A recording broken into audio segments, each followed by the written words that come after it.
Hey everyone, Jason Gelios, Michigan Realtor. I wanted to share with you something, I guess a question, and that's how come real estate agents or even sellers, many sellers don't actually prep the home that they're selling.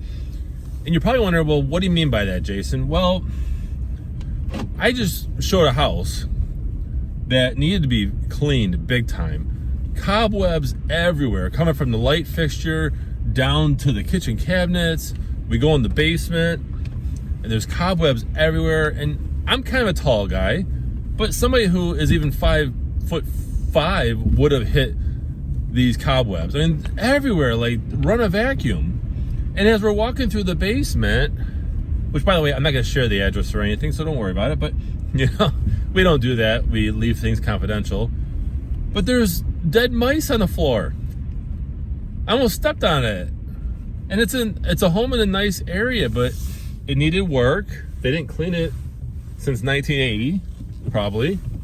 And they had it where there's dead mice, there's mice trap.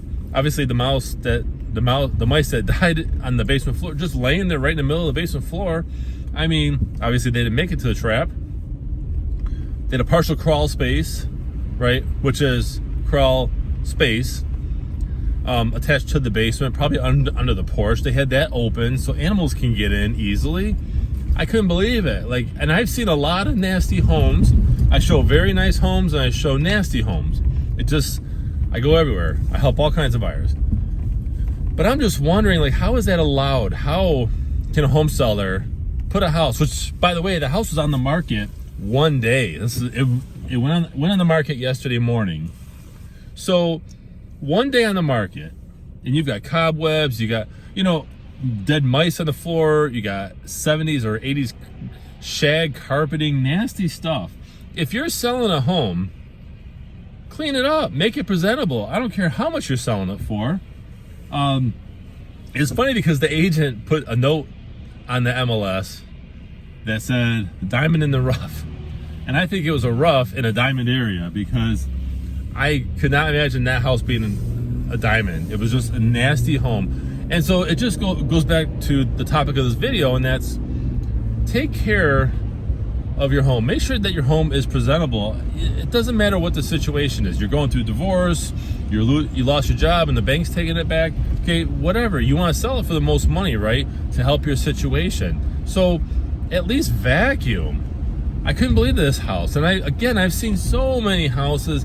I showed a house out in the country, in the rural area, and they had bloodstain swipe on the cupboard. Can you believe that?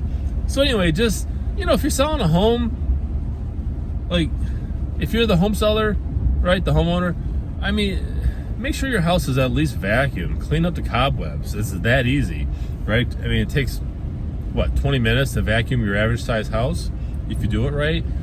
And if you're an agent, think about what you're putting on the market, because that's tied to your reputation. If you're an agent and you're just putting crap on the market, unless it's empty and or abandoned or foreclosed, and even then the price should reflect that. This last house that I showed, the price did not reflect that it was a foreclosure or anything like that, or the condition.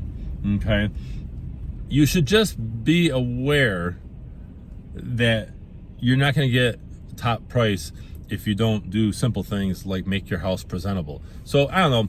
I appreciate you guys watching this, I guess, rant video. I'm Jason Gelios, Michigan Realtor. Be sure to visit our website. It's allabouttherealestate.com, and fill out the pop-up to receive my weekly show, Ask Jason Gelios Show, in your email once a week, and other valuable tips and helpful videos as well. I really appreciate you guys watching, and make it a great day.